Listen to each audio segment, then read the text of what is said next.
When I saw my husband trying to force open the trailer's side window, my breath caught in my throat, not because of the storm outside, but because of what he might walk into. His voice was muffled by the rain, calling my name, confused and tense. I froze. He wasn't supposed to be back yet. The plan was for him to be gone until morning. The plan. I don't even know if there ever really was a plan. Just a string of decisions I kept convincing myself were temporary. That this was just a moment, a collapse, a breath between two parts of life. But now that breath was over. And I could feel the walls of my world folding inward. His hand rattled the door handle. I heard his boots squelching against the wet earth, closer with every step. My chest ached, not just from fear but from the sudden, violent return to reality. The truth wasn't just about to be seen, it was about to be felt, shattered like glass across all our lives. I looked over my shoulder one last time. And now, before I tell you what happened in that trailer, I need you to understand how I ended up here. But before I begin, tell me in the comments, have you ever crossed a line you swore you never would? And did you manage to come back? Or did that one step change everything? The morning we left for the mountains, I already knew something inside me had shifted. I couldn't name it then, it was just a quiet, persistent sense that the life I had been living wasn't mine anymore. The mirror still showed the same woman, tidy hair, quiet makeup, the same gold necklace I'd worn for 20 years. But my reflection looked blurred. Like a character I used to know but hadn't spoken to in a long time.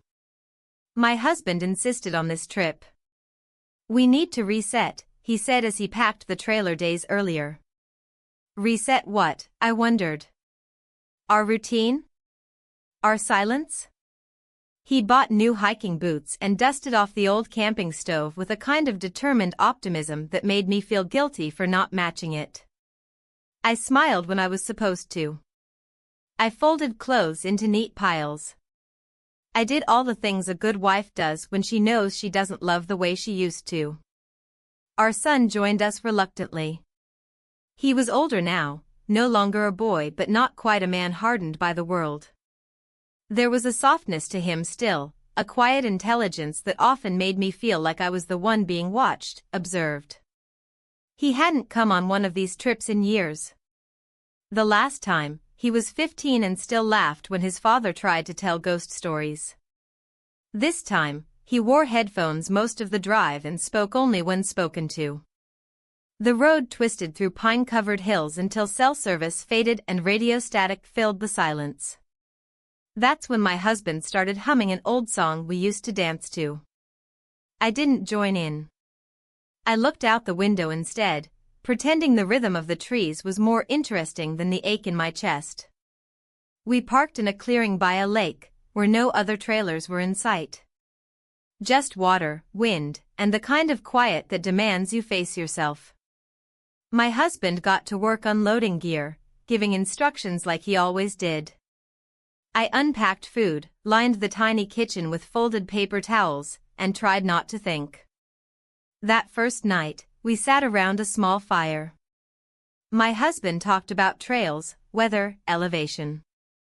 I nodded, tossed small sticks into the flames. Our son sat across from me, illuminated in orange light, face calm, unreadable. Once or twice our eyes met, and I quickly looked away. Not out of fear, just discomfort. Like I'd stood too close to a mirror and saw something I wasn't ready to confront. Later, in the trailer, I lay beside my husband while he snored. The air was cold. I didn't sleep. I heard the rustle of movement and, through the narrow window, saw our son walking toward the edge of the lake. I pulled on my jacket, quietly slipped out, and followed him. He was sitting on a boulder, arms wrapped around his knees, watching the water ripple under the moonlight. I didn't say anything at first. Just stood there until he looked up and scooted to the side, making space. I couldn't sleep, I said, settling beside him. Me neither, he replied. His voice was low, like he didn't want to break the air around us.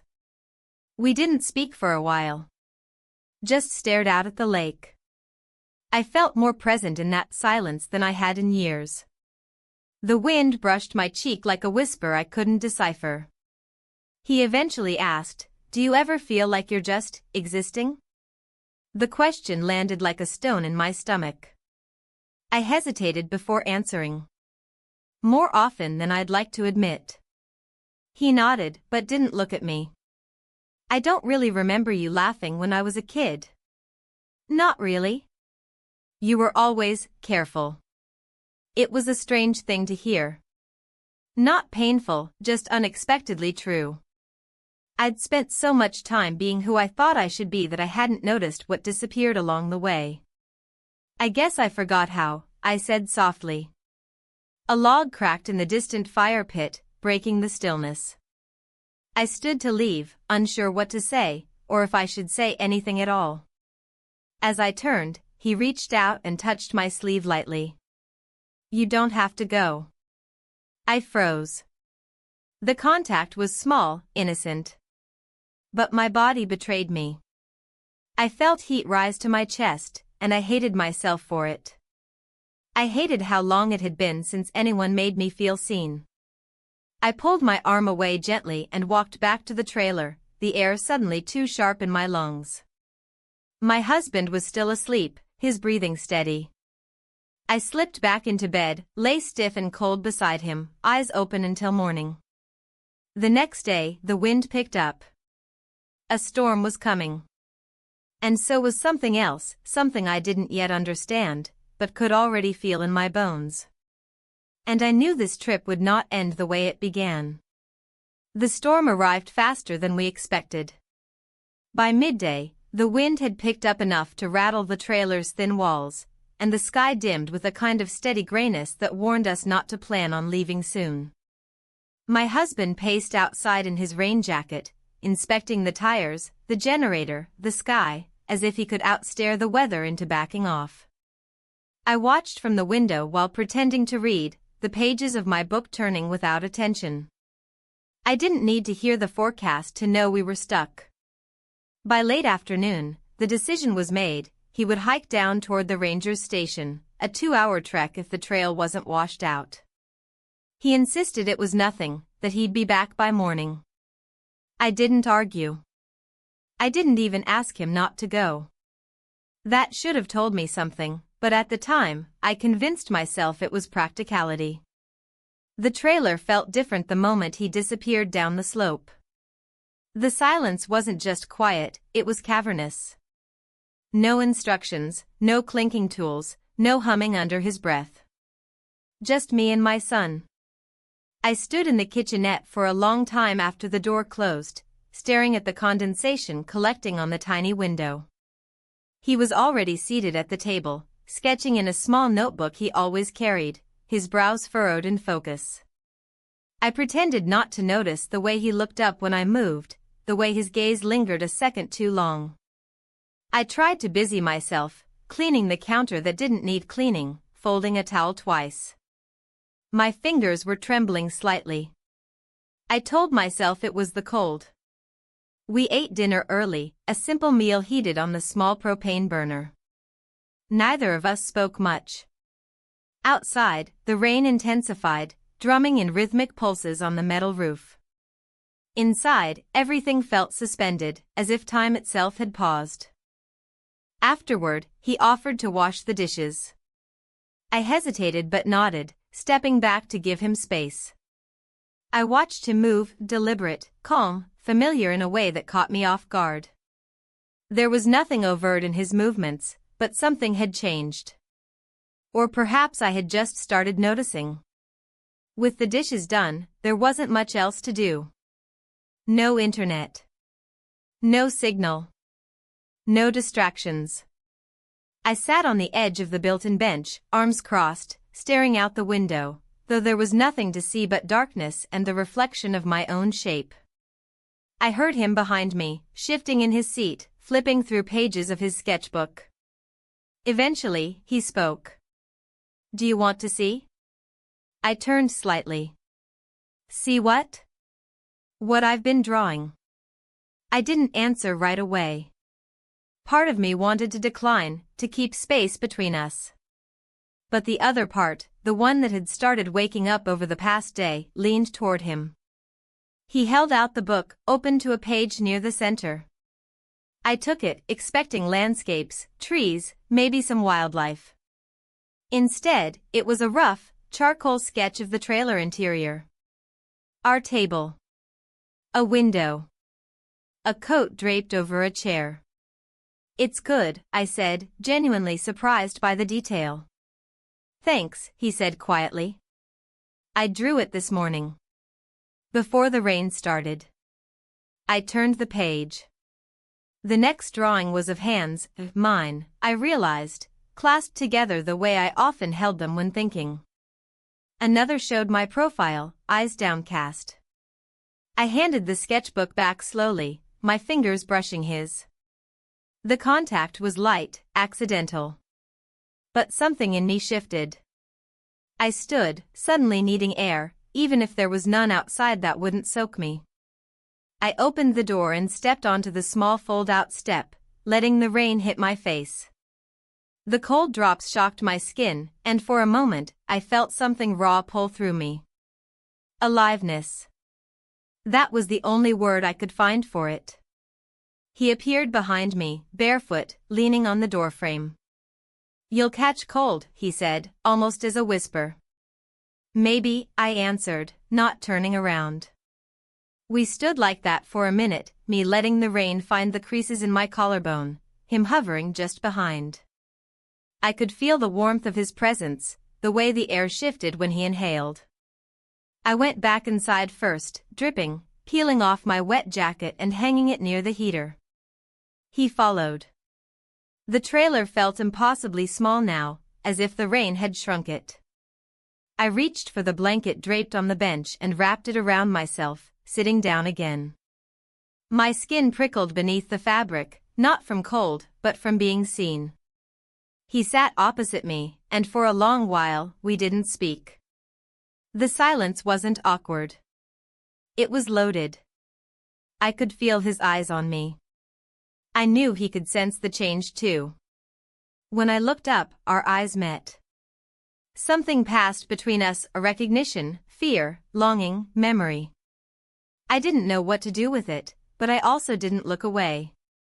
And then, we kissed. It wasn't planned. It wasn't even initiated in the usual way. We just leaned toward each other slowly, hesitantly, and then it happened. Soft. Unsure. But real. The moment after was louder than the kiss itself. My ears throbbed with the sound of my own blood. My hands were trembling again. I'm sorry, he said, voice thin, like he couldn't believe what had just happened. I didn't respond. I couldn't. My thoughts were scrambled, my breath short. I stood up and turned my back, pressing my hand to the small window, watching rain carve rivers down the glass. I wanted to scream. I wanted to vanish. I wanted to rewind the last 5 minutes and erase them. But instead, I stood there in silence, heart pounding in my chest like a warning bell, feeling the weight of what had just occurred press down on me like the storm itself. The trailer had never felt so small. And the distance between us had never felt so wide. I didn't sleep that night. Not really. I lay on the narrow bench under the worn blanket, facing the wall, listening to the storm taper off and the distant shift of weight from the other side of the trailer. I heard his footsteps as he moved to the tiny bed platform near the back, heard the springs settle under him, heard the long silence between our shallow breaths. I closed my eyes, but the darkness only made everything louder. I wasn't just wide awake, I was suspended in a kind of hollow awareness, where every second felt like a drop of water carving through stone.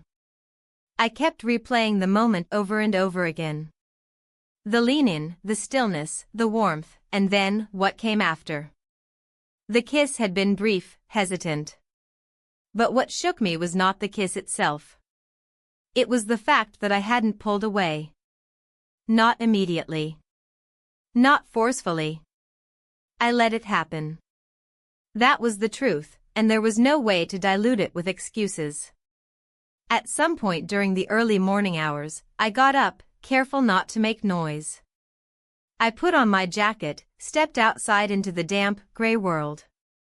The air had the bite of coming frost. Pine needles glistened under a pale sky. The lake was still, as if waiting. I walked to the water's edge and stood there, arms crossed, shoes soaking into soft mud, watching the thin ripples drift outward from where the wind touched the surface. I wasn't looking for answers. Just stillness. Just some kind of rhythm to help me breathe again. Back in the trailer, I found him already dressed, quietly boiling water for coffee. He didn't look at me. I was thankful for that. I didn't want to see anything reflected in his face, no regret, no confusion, no hope. I didn't know which would hurt more. I poured myself a cup and sat opposite him, the metal mug warm in my hands. Neither of us spoke. We didn't need to. The silence was enough. It was louder than words. By midday, the rain had stopped completely, leaving the forest soaked and quiet, a calm that didn't match the storm inside me. I tried to distract myself with meaningless tasks, reorganizing the cabinet, sorting supplies, sweeping grit from the floor, but the tightness in my chest didn't ease. At one point, I caught my reflection in the small mirror above the sink. It startled me. My face looked unfamiliar, tired, pale, drawn. Not because of guilt alone, but because of something deeper. I realized I hadn't seen myself clearly in years. Not really. I saw a version crafted by routine, shaped by years of compromise and slow erosion. And now that shell was cracking. I wondered what my husband would see in me if he came back now. Would he notice anything different? Would he even look long enough to see it? Late afternoon came without fanfare. We didn't talk about what had happened. But everything between us had changed. The way we moved, the way we avoided each other's gaze, the way we paused before speaking. Even our silences weren't the same. There was no going back to what it was. He tried, in small ways, to keep things steady. He asked if I wanted to play cards, offered to make dinner, pointed out a bird perched on the treetop just outside. I appreciated the effort. But I couldn't meet him halfway. Not yet. Maybe not at all. I sat near the window as he cooked, pretending to read again. Outside, the sky began to darken prematurely. The forest looked like it was folding in on itself. I felt a similar sensation within me, as if I were shrinking, collapsing inward. Dinner passed quietly. We sat across from one another, eating slowly, chewing with the exaggerated focus of two people pretending to be strangers. I noticed the way he held his fork, the way he wiped his mouth before swallowing. Ordinary things, now magnified into strange, intimate observations. Afterward, I washed the dishes while he stood outside for a while. I watched his silhouette through the curtain, motionless, shoulders hunched slightly, head tilted back toward the canopy. I didn't know what he was thinking. I wasn't sure I wanted to. When he came back in, we moved around each other like shadows. He reached for a book and took it to his corner. I sat down near the back, curling under a blanket, pretending to read. But my eyes never made it past the first paragraph. The trailer was so small that even our breathing seemed to echo. And yet, the space between us felt vast. I lay down early that night, eyes open, staring at the wooden ceiling. The lights were dimmed to a soft amber glow. I felt the weight of the moment pressing against me like a heavy blanket. My mind raced with impossible questions. Who had I become? Was this loneliness disguised as desire? Or had I simply come undone? At some point, I drifted into a half-sleep. The kind where your body rests but your mind keeps watch. I dreamed of walking alone through fog, calling out but hearing no response. When I woke, the fog was still there, but only in my chest. Morning came slowly. Light bled in through the edges of the curtains. I stayed in bed longer than usual, hoping that lying still would delay the world from beginning again. Eventually, I heard movement. He was making breakfast. Eggs, I assumed, from the scent. The normalcy of it was unbearable. It reminded me of childhood routines, of a time when mornings were simple and free from consequence. I got up, dressed, combed my hair without looking in the mirror. When I stepped out, he handed me a plate. We sat side by side this time, not facing each other. Neither of us mentioned the kiss. But it was there, in the way he looked at my hand resting on the table, in the way I avoided brushing against him when I reached for the salt, in the slight pause before we said thank you or do you want more? It was there in the silence. It filled the space between every word, every movement. And deep inside, I knew this wasn't over. That there was more to come. Not because I wanted it, but because something had already begun. And once it begins, it rarely stops. The day started with a heaviness I couldn't explain, a kind of weight in my chest that didn't ease with movement. The air outside had shifted too, cooler, thinner, with a sharpness that hinted at coming cold. The clouds were lower now, brushing the tops of the trees, and the sky felt closer, pressing down in silence. Inside the trailer, things remained quiet. Too quiet. We moved around each other in a carefully choreographed routine that neither of us acknowledged. No conversation. No direct glances. Just the sounds of daily function, the hiss of the propane stove, the soft clinking of mugs, the rustle of fabric being folded and refolded as if purpose alone could keep thoughts at bay. By midday, the air inside had grown stale. I opened one of the small windows despite the chill, just to feel something fresh. The breeze that entered was damp and smelled of moss and pine. It reminded me of childhood hikes I'd taken before marriage, before responsibility, before I had molded myself into someone else's version of a woman. The memories stung, not for what I had lost, but for how far I'd drifted without noticing. He was sitting at the table, scribbling again. I didn't ask what he was working on. I didn't want to know. Knowing would make it real, and I wasn't sure I could carry more reality than I already held. At some point, I reached for my coat and stepped outside, needing to be alone. The woods were still wet, but the rain had finally stopped. Leaves stuck to my boots as I walked the perimeter of the clearing. The sound of twigs snapping underfoot gave me something to focus on. Something outside myself. There was a fallen log not far from the lake, just far enough from the trailer that I couldn't hear anything from inside. I sat down and let my eyes wander. The surface of the water was like glass, reflecting the dim sky and trembling ever so slightly with the movement of the wind. I sat there for what felt like hours, arms wrapped tightly around myself, rocking slightly, trying to gather my pieces. I wasn't thinking in full sentences. Just fragments. Regret.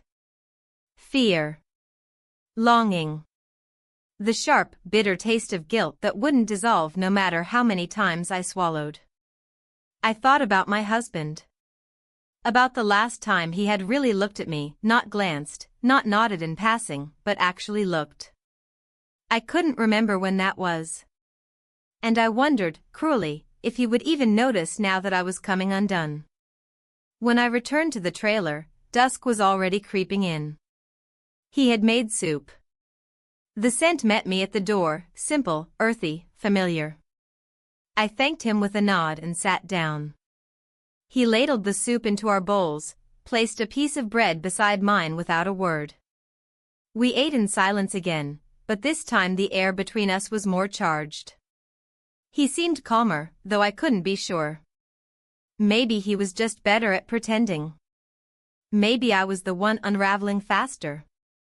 After dinner, I washed the dishes while he dried them. Our hands brushed once over a fork, and we both recoiled, not dramatically, but enough to notice. I caught my own reflection in the metal sink and barely recognized myself. My eyes looked older. Not from age. From something else. He put the last dish away and leaned against the wall. For a moment, I thought he might say something. But he didn't. Just stood there, watching me, as if trying to decide who I was. I returned to my seat near the window, wrapped myself in the blanket again. I didn't want to talk. I didn't want to pretend everything was fine. I just wanted the night to pass without anything new being broken. Then he said, barely above a whisper, "You're different out here." I didn't look at him. "Everyone's different out here." "No," he replied. "I mean, you seem alive." I closed my eyes. That word again. Alive. It had haunted me for years, lingering in the background like a ghost I refused to name. Because to admit I hadn't felt alive in my own life was to admit something far worse, that I had stopped searching for ways to change it. "I shouldn't have said that," he added quickly, almost apologetically. But the damage was already done. The truth, once spoken, doesn't go back in its cage. I stood up, slowly, and walked to the other side of the trailer. Not away from him. Just somewhere else. Somewhere that didn't feel like the eye of a storm. "I know," I said finally. "I know I'm not the same. I don't know what that means, but I feel it too." He didn't respond. And in that moment, I was grateful. We went to bed early that night. Not together. Not apart. Just existing in the same small space, separated by breath and questions neither of us dared to ask. Lying there, I stared at the curve of the ceiling, tracing imaginary patterns across the wooden slats. I imagined my husband walking through the door the next day. What would I say? Would he see the change in me? Would he recognize the silence between us as something more than fatigue? Would he know what I had done? The thought made my throat tighten. I wanted to believe I was still a good person. That I had simply made a mistake. But it wasn't that simple. It never is. What happened between us wasn't born of impulse. It had been growing for years in the shadow of everything I'd ignored. And now that it had taken shape, I couldn't pretend it was nothing. I felt the mattress shift slightly as he turned in his sleep. Or maybe he wasn't sleeping at all. Maybe he, too, was trying to make sense of what we had become. The night passed without dreams. Only the slow, heavy rhythm of truth settling into place. Like dust after a collapse. Like the moment after a bridge falls and all that remains is the gap. And deep inside me, I knew, this wasn't just a fracture. It was the beginning of something irreversible. The fifth morning was quieter than the others, though I didn't think it was possible. Even the birds seemed unsure if they should break the stillness. I woke early, as I had each day, before the light had fully crept through the curtains, before the air warmed enough to soften the chill of the trailer. I stayed in bed longer this time, listening. Listening to the slow inhales and exhales of another body just a few feet away, and wondering what it meant that I no longer recoiled from the sound. The days were starting to blur together. I marked time by the changes in the sky, by the meal prep, by the tension in the air that grew and receded like the tide. I marked time by how often I questioned myself, every gesture, every thought, every inch of space between us. When I finally stood, I didn't rush to the sink or stove. I moved slowly, deliberately, as if each movement needed approval from some unseen authority. He was still asleep, or pretending to be. I could never tell anymore. His back was to me, and I watched the shape of his shoulder rise and fall beneath the blanket. I turned away, feeling the weight of guilt tug against my ribs like an old injury that refused to heal. Outside, the clouds had broken, letting sunlight through in thin golden strips that fell across the moss-covered ground. For a moment, it felt like the forest was holding its breath, just like we were. We had breakfast with little more than a nod. He made oatmeal. I passed him a mug. Neither of us brought up the past few days. Not in words. But there was a thickness between us that language couldn't disguise. The trailer was full, not of noise, but of what hadn't been said. Later, he suggested a walk. The rain had stopped. The trail behind the trailer was muddy but passable. I hesitated for a second, then agreed. Staying inside was starting to feel like a form of punishment, a self-inflicted confinement that didn't match the openness around us. We walked in single file, him ahead of me, neither of us speaking. The silence between our footsteps felt louder in the open air. Trees creaked gently above, and the occasional scatter of a squirrel or bird gave the illusion that life continued uninterrupted. About half an hour in, we reached a ridge that overlooked a valley. The view stretched far, hills rolling into other hills, trees in every direction, and patches of light spilling through the clouds in irregular shapes. It was the kind of view that normally would have moved me to stillness, to some internal clarity. But I felt none of that. I felt hollow. And yet, standing beside him, sharing that view, I also felt undeniably tethered to something, or someone, or maybe just to the gravity of the moment. We sat on a fallen log near the edge of the ridge. For several minutes, we didn't move. I folded my hands in my lap, watching them closely, as if I could find answers in the veins of my fingers. He sat with his elbows on his knees, looking straight ahead. "You've been quiet," he said eventually. "I don't know what to say," I answered truthfully. He nodded, accepting it. "Me neither." We stayed there for what felt like a long time, the breeze nudging strands of my hair across my cheek. I didn't brush them away. I didn't move at all. Something about the stillness felt like protection. A fragile kind. He turned to me at last. There was a pause, then a breath, and then he said, "I didn't plan for any of this to happen." "I know," I said, but my voice barely registered. He looked down at the dirt, at a single leaf resting near his foot. But I also didn't try to stop it. The honesty in his voice startled me more than I expected. It mirrored something inside me, something I'd been too afraid to name. I turned to face him, just slightly, just enough to meet his eyes. The sun caught in them made them look warmer than usual, softer. For a second, we didn't look away. We just stayed like that, suspended in something neither of us had language for. And then, we kissed. It was slower this time, but just as uncertain.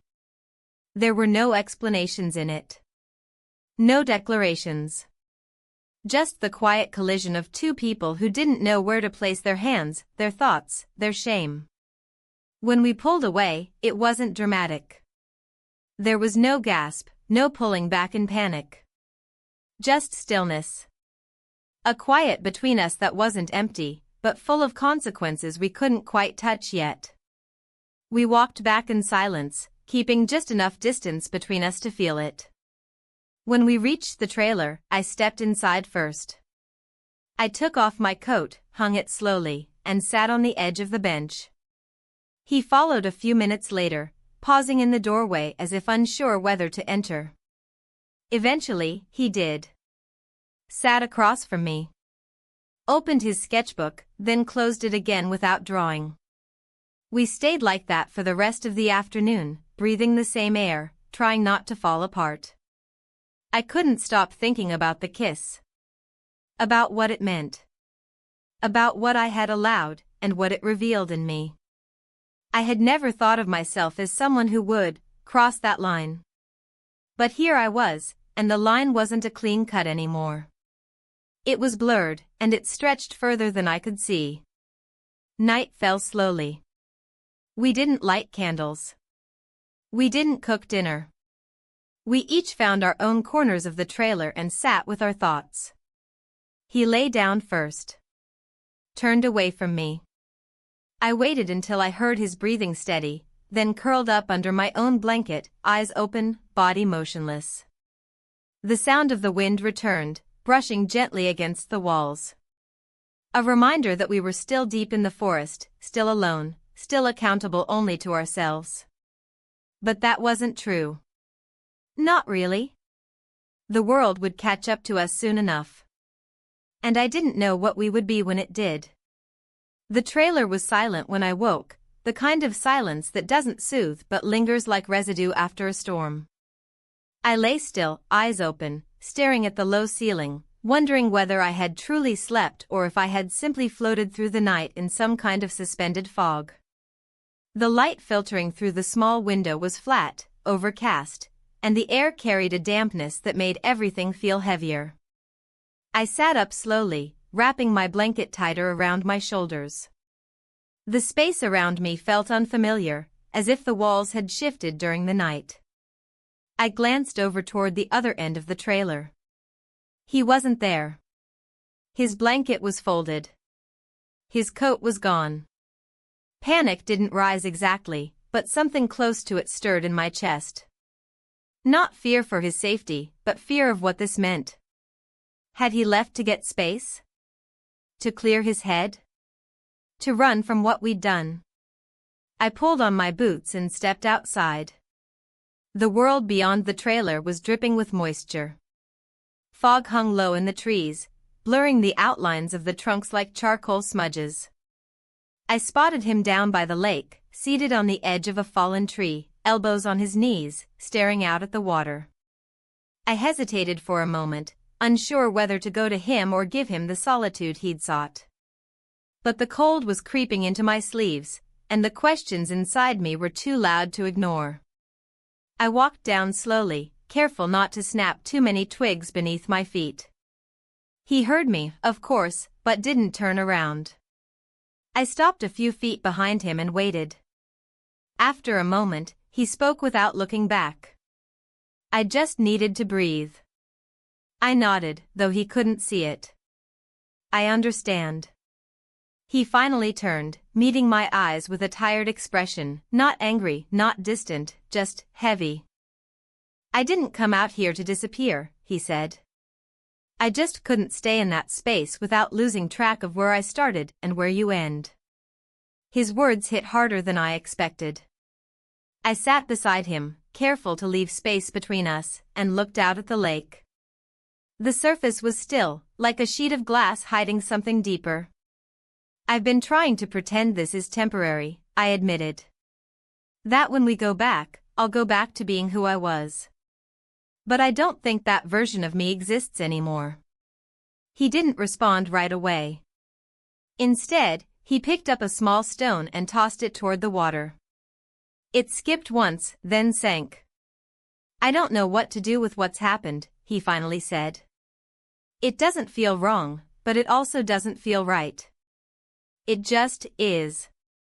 We sat there until the wind picked up and made our jackets useless. When we finally stood to return to the trailer, something unspoken had shifted again, not closer, not further, but clearer. Inside, the warmth from the small heater greeted us with welcome simplicity. We boiled water for tea and ate leftover bread and cheese. Our movements were slow but less tentative, like we were learning how to be in the same space without unraveling. Later in the afternoon, I suggested we check the supplies. A distraction, yes, but also necessary. We inventoried what was left: cans, packets, batteries, water. Enough for a few more days, if needed. But still no sign of my husband. No call. No return. Just absence. I tried not to dwell on it. I told myself the weather must have delayed him. That the trail was washed out or the help was slow. But deep down, I began to wonder if fate was forcing us into a kind of reckoning we hadn't chosen but now couldn't escape.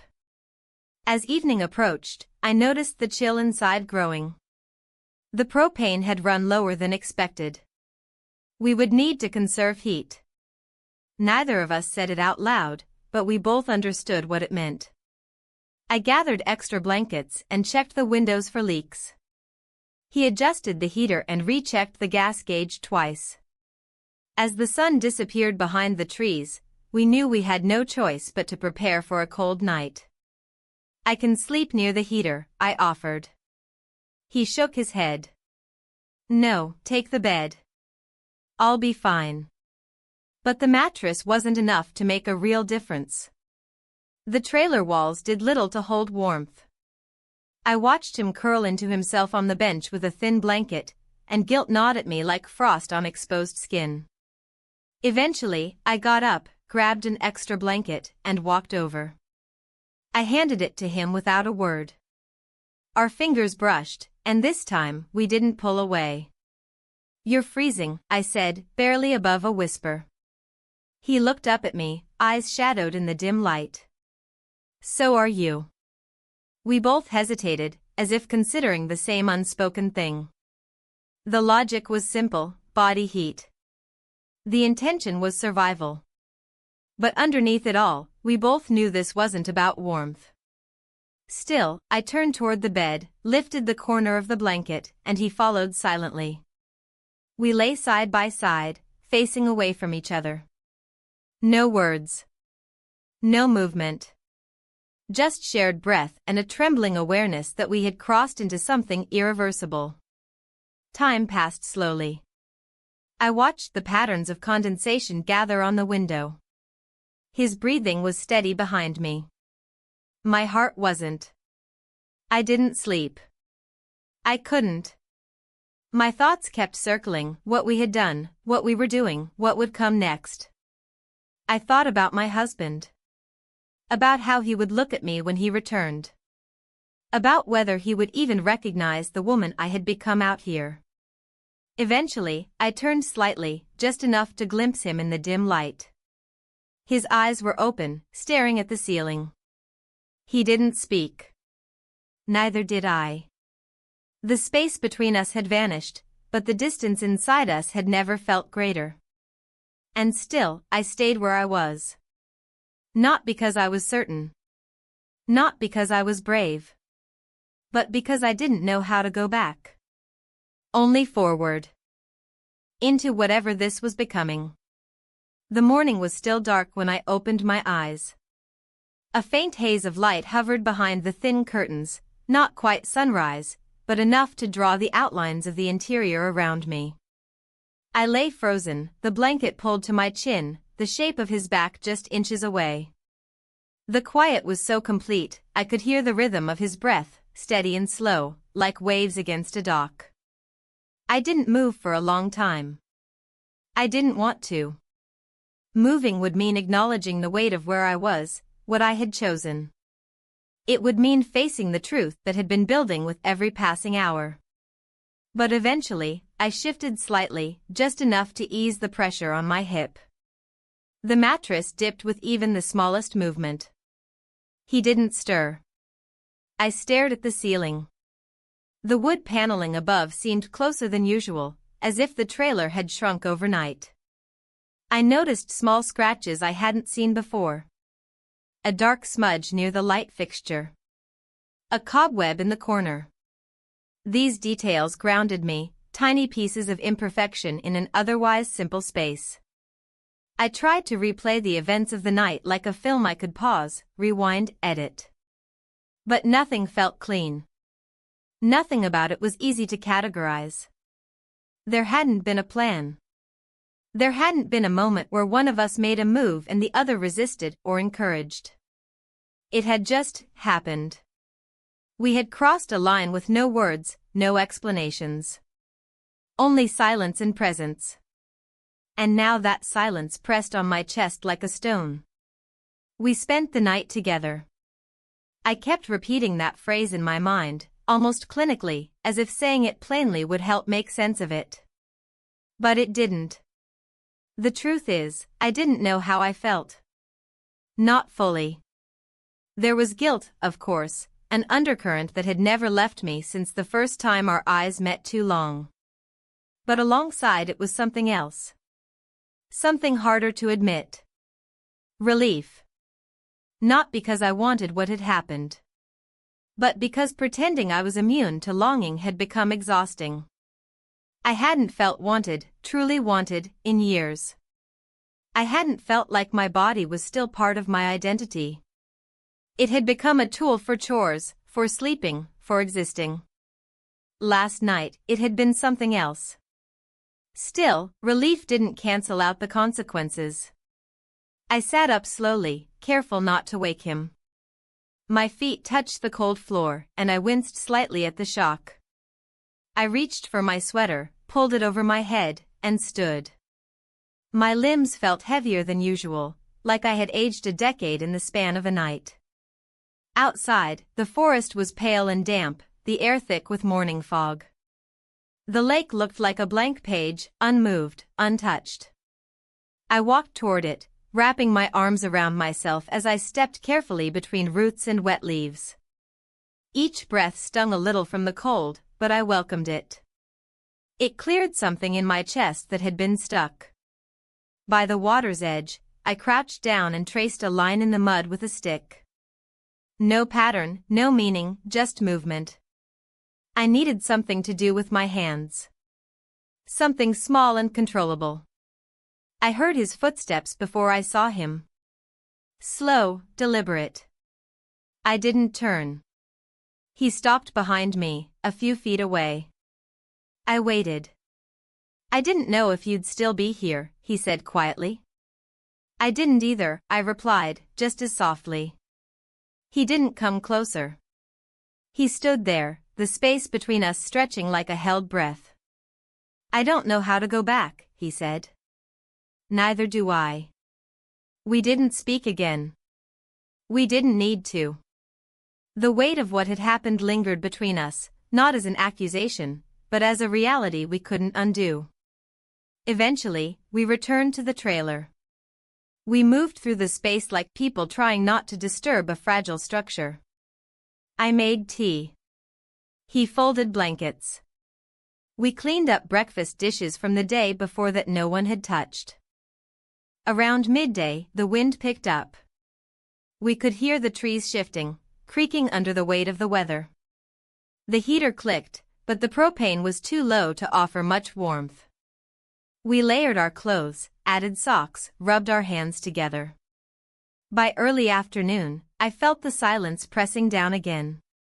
Not just between us, but inside me. I realized I hadn't thought about my husband in hours. The shame of that thought hit harder than anything else. Where was he? Had something gone wrong? Or had he simply chosen not to come back yet? I didn't know which possibility hurt more. Later, I sat near the window and watched the clouds change. The light came and went in fragments. At one point, I noticed his sketchbook sitting on the edge of the table. I picked it up without asking.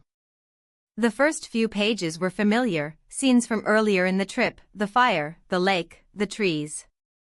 But further in, I saw my face. Over and over. Not detailed portraits, but quick impressions, eyes, lips, the tilt of a head.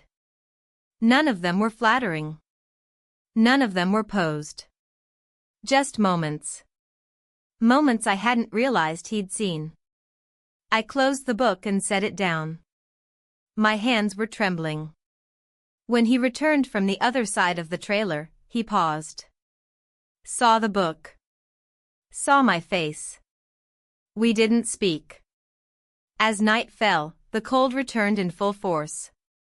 We added another blanket to the bed and decided, without discussion, to sleep in the same space again.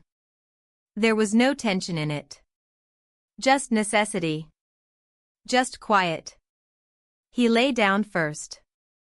I followed, careful to stay on my side, the edge.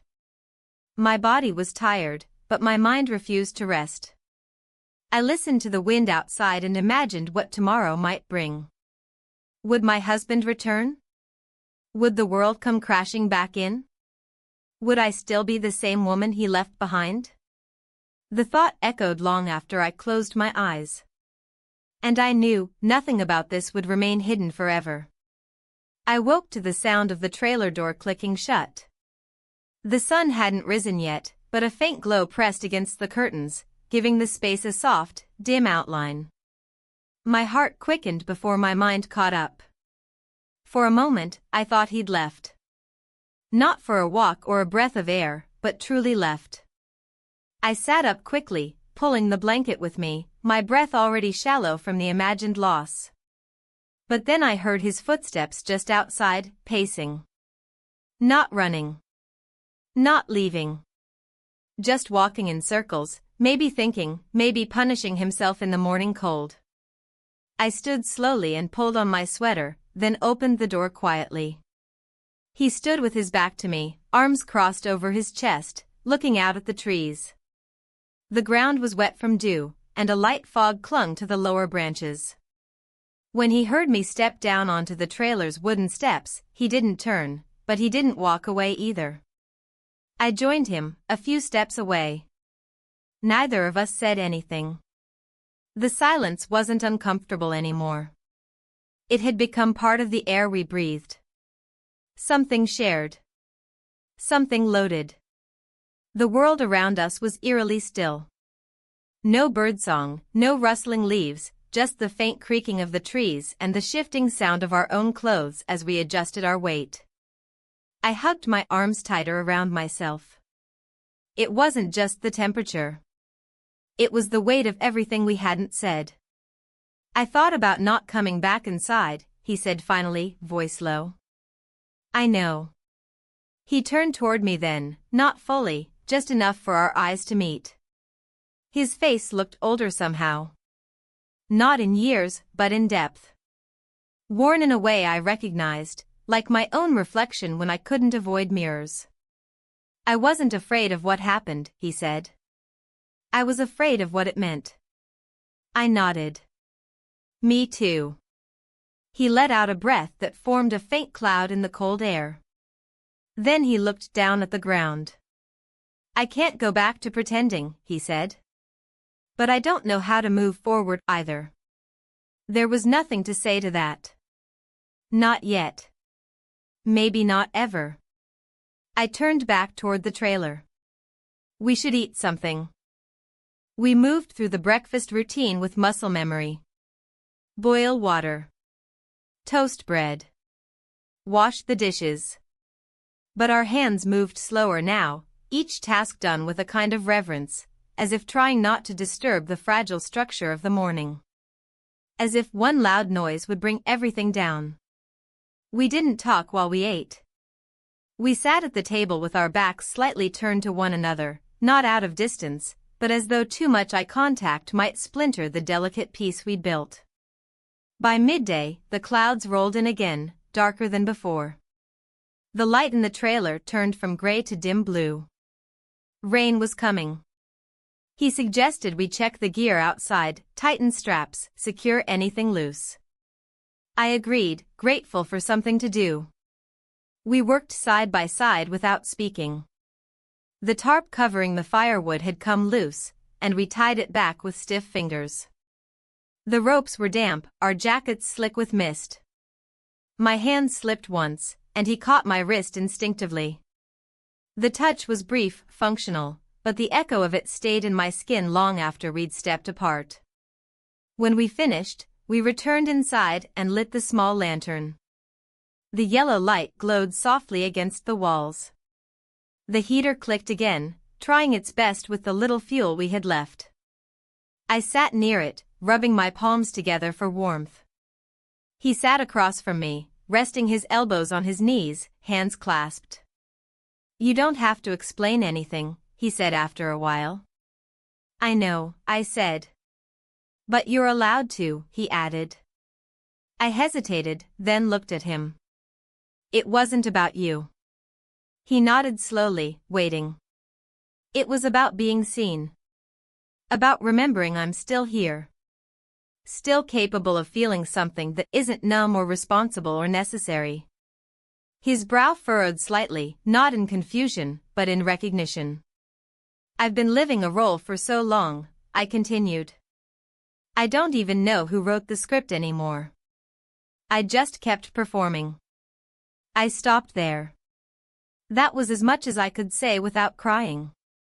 He leaned back and exhaled deeply. I don't think either of us planned for this. But I don't regret seeing you. Not really seeing you, I mean.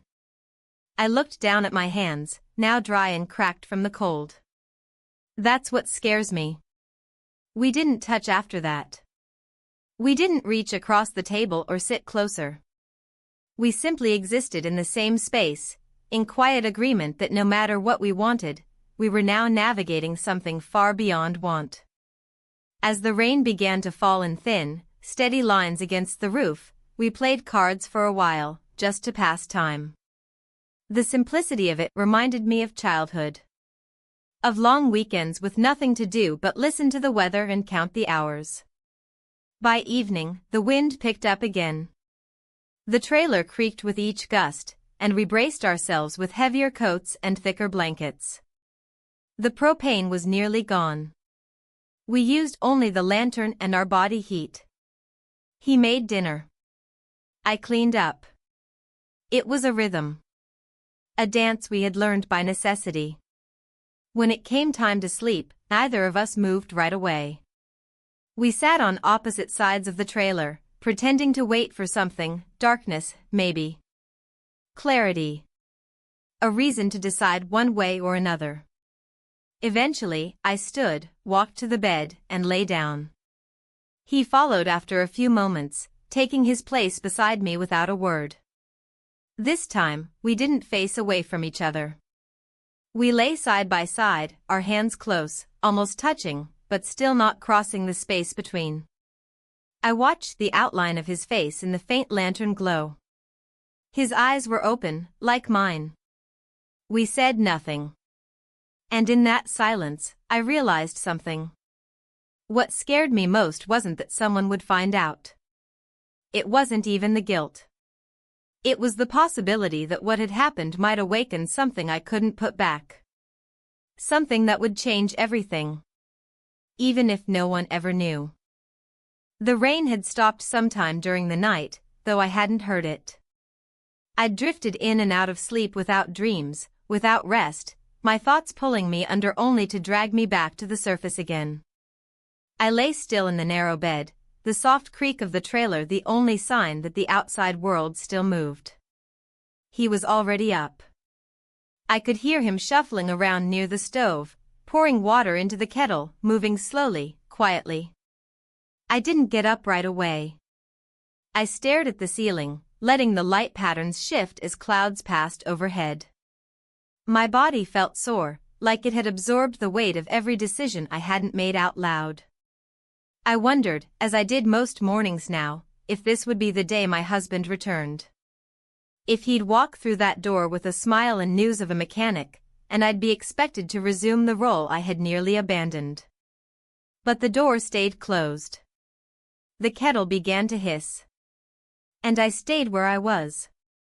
Eventually, I rose, dressed, and tied my hair back with shaking fingers.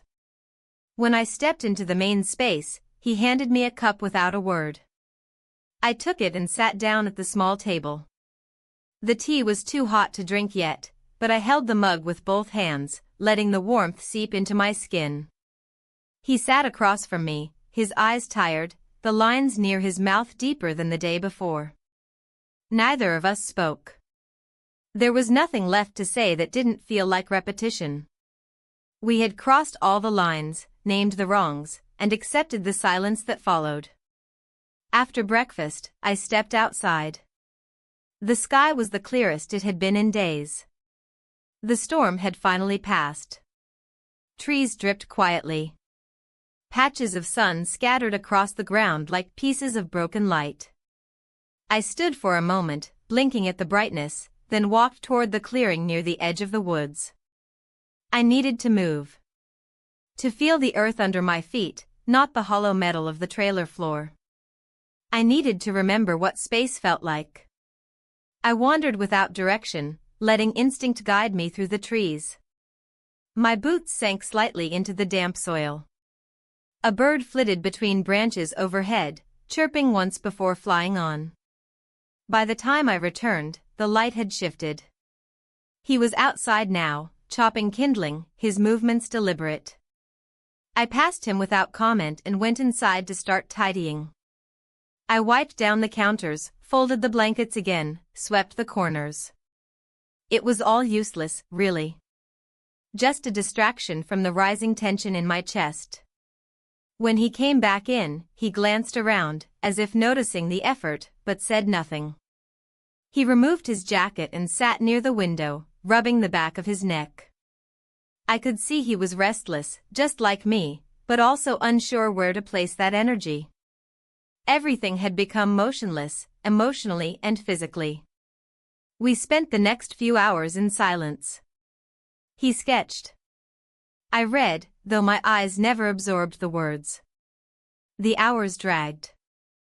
Each minute felt stretched thin, held together by our mutual decision not to touch, not to reach out, not to break what was left of the boundary.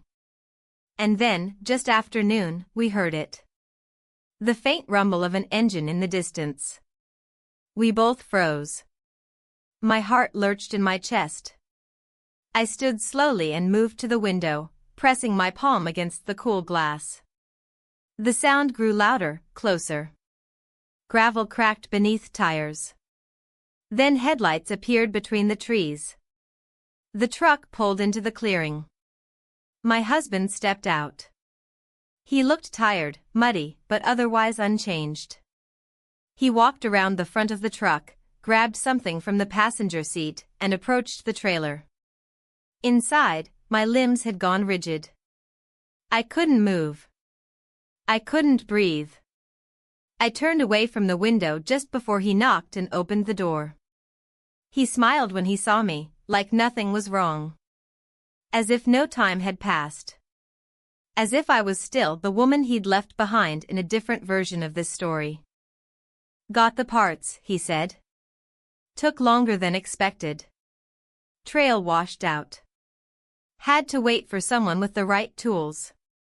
He set the bag down and stepped inside fully, brushing dirt off his coat.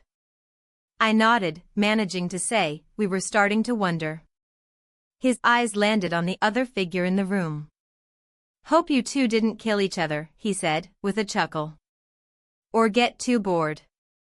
We both smiled. Small. Tight. Carefully measured.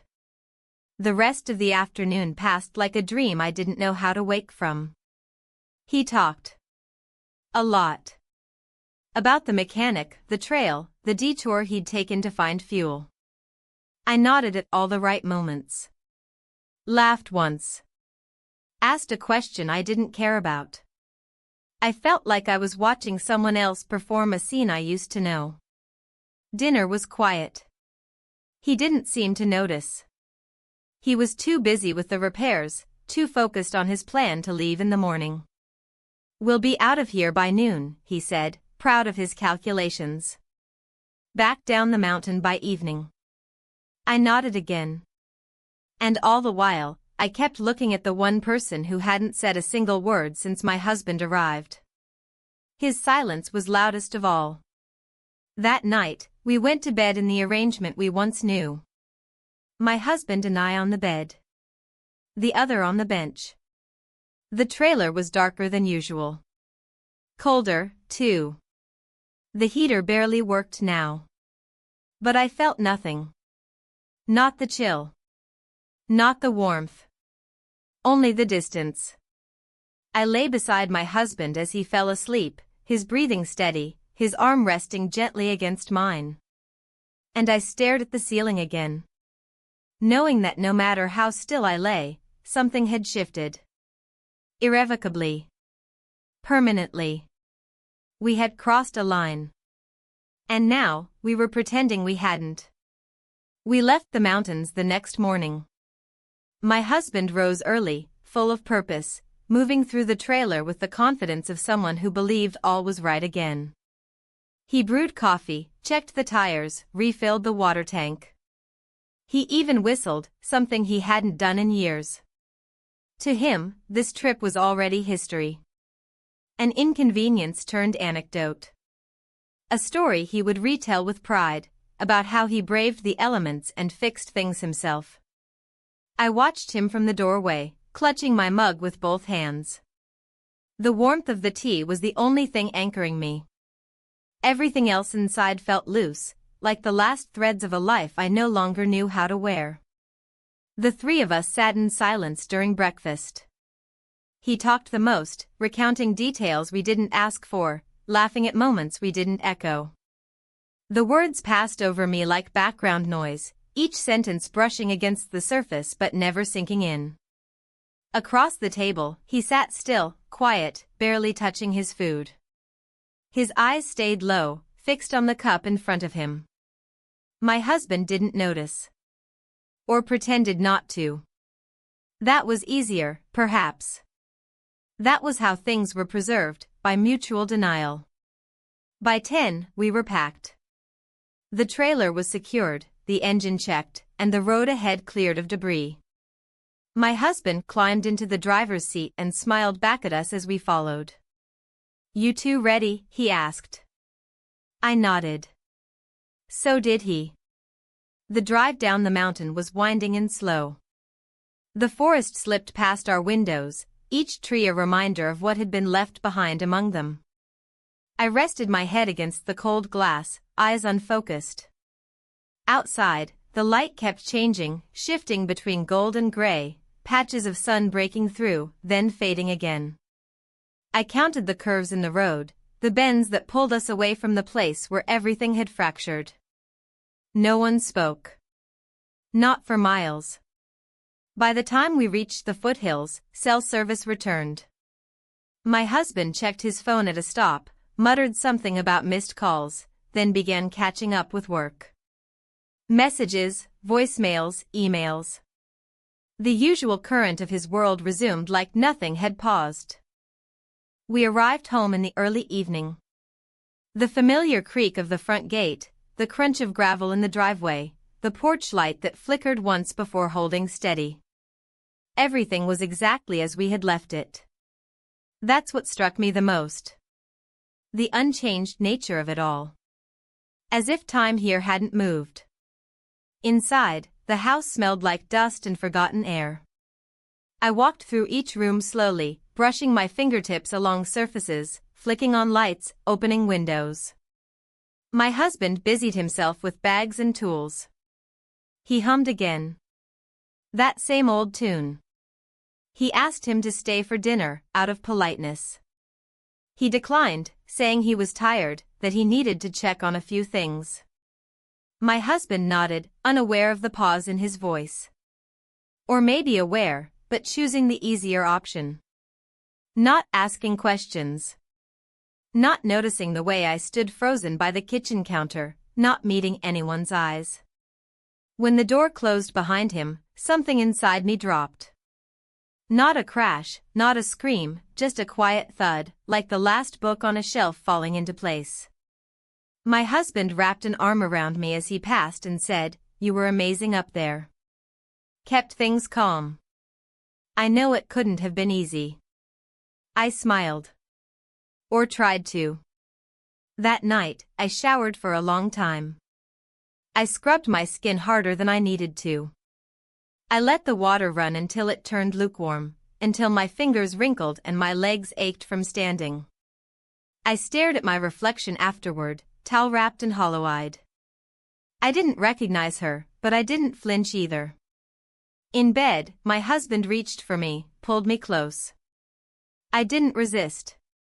I lay still, my hand resting over his. He drifted to sleep within minutes, his breath warm against my shoulder, his arm a gentle weight. I watched the ceiling again.